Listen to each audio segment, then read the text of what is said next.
প্ৰথমে সকলোকে মোৰ ভিডিঅ'লৈ স্বাগতম জনাইছোঁ। আজি মই সকলোৰে বাবে এটা খুৰমাৰ ৰেচিপি লৈ আহিছোঁ।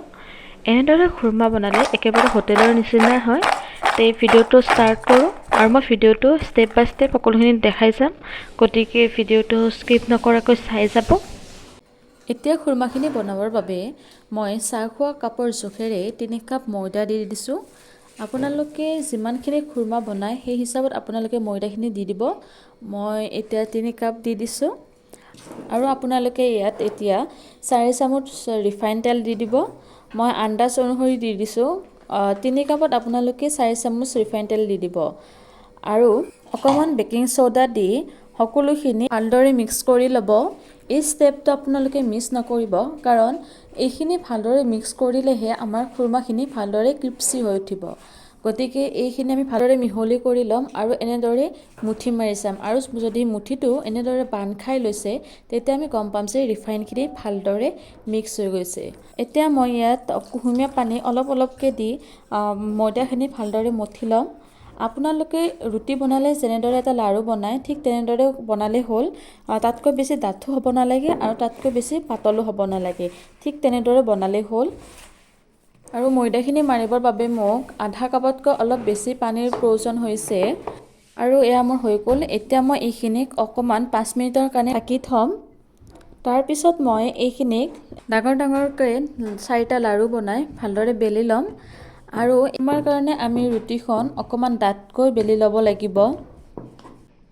ইমানখিনি ডাঠ কৰিলে হ'ব, ইয়াতকৈ বেছি ডাঠ কৰিব নালাগে। আৰু এতিয়া আমি এই ৰুটিখন আমি চুৰিৰ সহায়েৰে ভালদৰে কাটি ল'ম আৰু পিচ পিচ কৰি ল'ম। আপোনালোকে শ্বেপটো দীঘলকৈও কৰিব পাৰে বা লাড়ু কৰি সৰু সৰুকৈ কাটিব পাৰে। আপোনালোকৰ ইচ্ছামতে আপোনালোকে শ্বেপটো দি ল'ব। আৰু এইফালে মই এটা কেৰাহীত ৰিফাইন তেল অকণমান দি গৰম হ'বলৈ দিছোঁ। আৰু তেলখিনি গৰম হৈ যোৱাৰ পিছত তেলখিনিত মই এপিচ এপিচকৈ দি গৈছোঁ। আপোনালোকে সকলোখিনি একেলগে দি নিদিব, নহ'লে আমি কাটি থোৱা খুৰমাখিনি ভালদৰে নুফুলিব। গতিকে কম কমকৈ দি ভাজিব, ৰঙচুৱা হোৱালৈকে ভাজি ল'ব। এইখিনিতে আপোনালোকে এটা কথা মনত ৰাখিব, এইখিনি ভাজোঁতে সদায় ল' ফ্লেমতে ভাজিব। খুৰমাখিনি ভজা হোৱাৰ পিছত মই ৰসগোল্লাৰ ৰসখিনি বহাই দিছোঁ। আপোনালোকে যদি চেনিৰে বনাব বিচাৰে তেতিয়া আপোনালোকে চাহ খোৱা কাপেৰে 2 কাপ চেনি দি আৰু সেই কাপটোৰে আধা কাপ পানী দি দিব। যিহেতু আমাক চেনি পানীখিনি খুৰমাৰ কাৰণে আপোনালোকে ইচ্ছা কৰিলে ইলাচি দি দিব পাৰে আৰু চেনি পানীখিনি ডাঠ হোৱালৈকে এখন হেতাৰে লৰাই থাকিব। আপোনালোকে মিঠাইৰ ৰসেৰে বনালেও তাতো আপোনালোকে ইলাচি এড কৰিব পাৰে, কিন্তু মই এড কৰা নাই।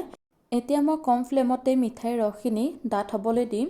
এয়া চাওক, মিঠাইৰ ৰসখিনি ডাঠ হৈ আহিছে। গতিকে মই এতিয়া চেক কৰি ল'ম। আপোনালোকে চেক কৰি ল'ব। হেতাখনত অকণমান লৈ ঠাণ্ডা হ'ব দিব আৰু হাতেৰে এনেদৰে চাই ল'ব। আৰু এয়া দেখিছে মোৰ হাতত এই ৰছীৰ নিচিনা হৈ আহিছে, মানে এইখিনি আমাৰ হৈ গৈছে। গতিকে আমি ফ্লেমটো অফ কৰি দিম আৰু ইয়াত আমি ভাজি থোৱা খুৰমাখিনি এড কৰিম। আৰু এটা কথা মনত ৰাখিব, এই ভজা খুৰমাখিনি আমি এড কৰোঁতে সদায় ফ্লেমটো অফ কৰি ৰাখিব। এতিয়া আমি এইখিনি দি উঠি ঠাণ্ডা হ'বৰ কাৰণে থৈ দিম। আৰু এয়া চাওক, মোৰ খুৰমা ৰেডি। আৰু ইয়াৰ শব্দটো চাওক কেনেকুৱা ক্ৰিস্পি হৈছে। গতিকে এনেদৰে আপোনালোকে মিঠাইৰ ৰসত হোটেলৰ দৰে খুৰমা ঘৰতে বনাব পাৰিব।